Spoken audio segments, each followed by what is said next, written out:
We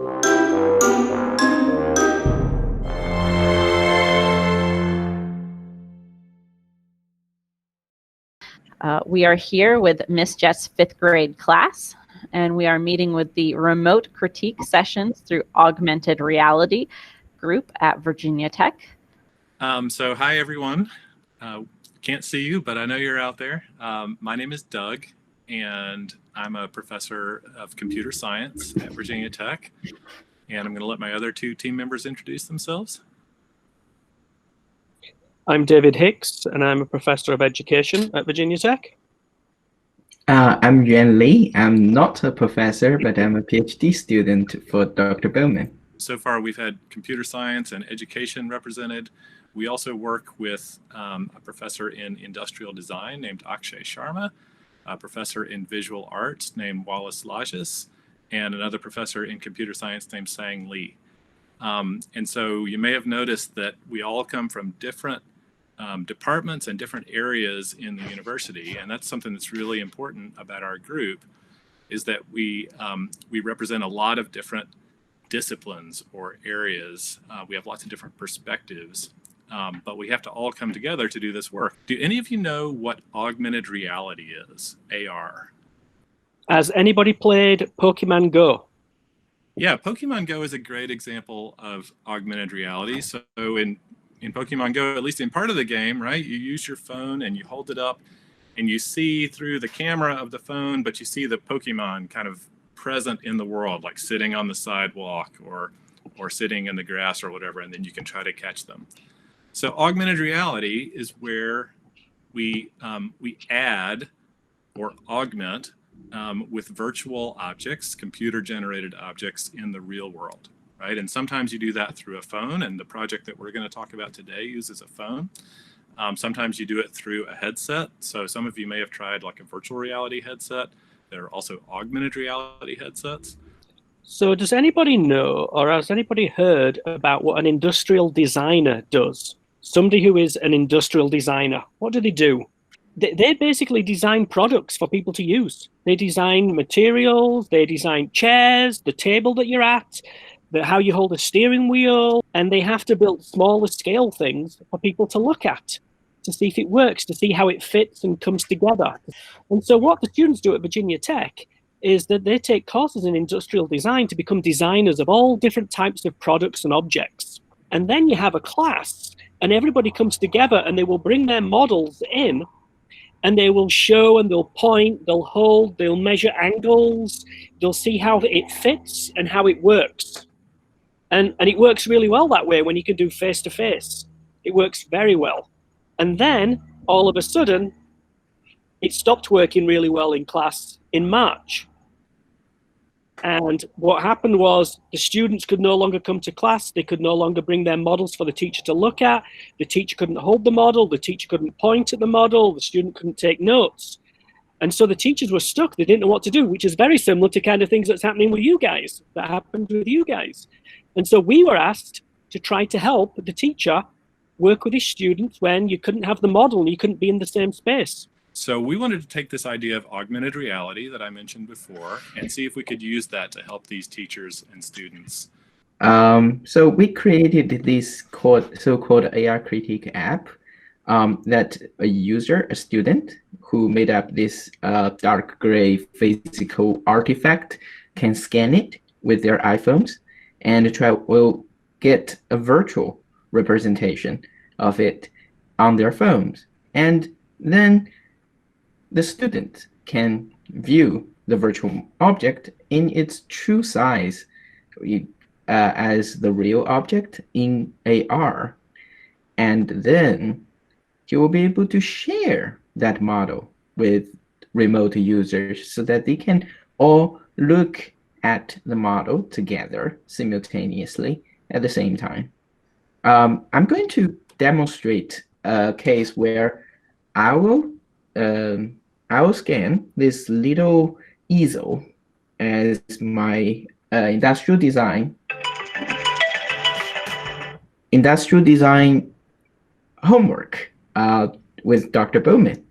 So once I think it's appropriate for me to capture it,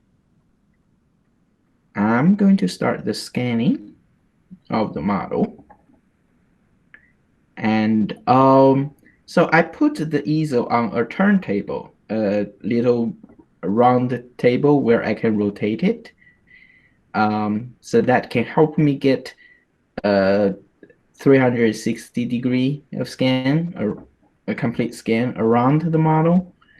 We're using a specific camera which can help us to get exactly how far this easel is from the camera face. It's actually the front camera that we're using. And yeah, so the front camera on an iPhone, I don't know if any of you have iPhones in 5th grade, but if you do, or your parents do, you may have seen they have this Face ID thing where in order to unlock the phone, all you have to do is hold it up to your face, right? And that is a special camera that's getting 3D, three-dimensional information and not just 2D images. So that's the camera we're using here. Okay, it seems like I have successfully generated a scan, and then we can all view it in augmented reality. So the model you see is a couple of inches above the table, and I'm trying to show you that it is almost at the right scale. So do you see the easel, guys, that Yuen's got? That is what he scanned. So you can actually see the real world, and then he's put the model in the real world. So you've got augmented reality there. You've got a virtual object, which is the model of the easel, and he's placed it right by his desk, right on his desk. Yeah, so if Yuen had built this model and then shared it with me, now we can have a discussion about it. So Yuen, I really like the size. I think that that this is a perfect size for holding like a phone, for example. Mm-hmm. And I'm moving around it. I don't know if you can see me moving. Maybe you could back up a little bit. Yeah. I'm moving around it to see it from different sides. I'm going to look from on top now. So what you guys were seeing while Doug does that, you could see the black phone floating around the easel. That was for Yuen to see where he was looking, and that just kind of places Doug around the easel itself, so he could see exactly what he was looking at and what he was pointing at. Because if we didn't see the phone floating, then we wouldn't know where he was looking, and we wouldn't be able to create a direct signal or a direct marker to the sections of the easel itself. So one of the questions was, do you record it?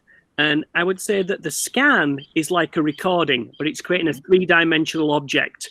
But what you saw Yuen and Doug doing was real time, where both of them were in their own houses, but they were both looking at the same object at the same time. That wasn't recording, that was live. And then both were pointing at the same time. And that's what's unique about this one, that we can bring a group together to all look, to discuss and critique or improve the object that's there. We have a couple of questions here about the app itself. Julie said, can we get the app you made? Where can we find it? And Jackson said, yeah, how do we find the app? And Kaylin says, can we have that app on any phone? So the answer is not quite yet. So this is a real working app that only works on iPhones at the moment. It doesn't work on Android phones, but it's not quite to the point where we can put it up on the App Store for anyone to download. So right now we've got a few students and professors in the industrial design department who we've gotten it onto their phones so that they can try it and they can give us feedback and tell us what works well and what doesn't work and how it can be improved. And eventually, if it's a success, we may make it available more broadly, like through the App Store. So in the future, will we be able to put the app on any phone?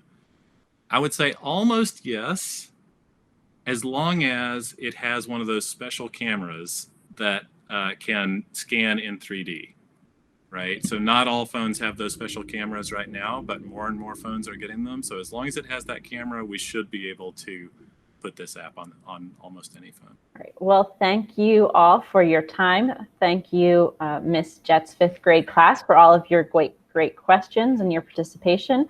And thank you, our augmented reality group, for all of your information and sharing your cool app with us.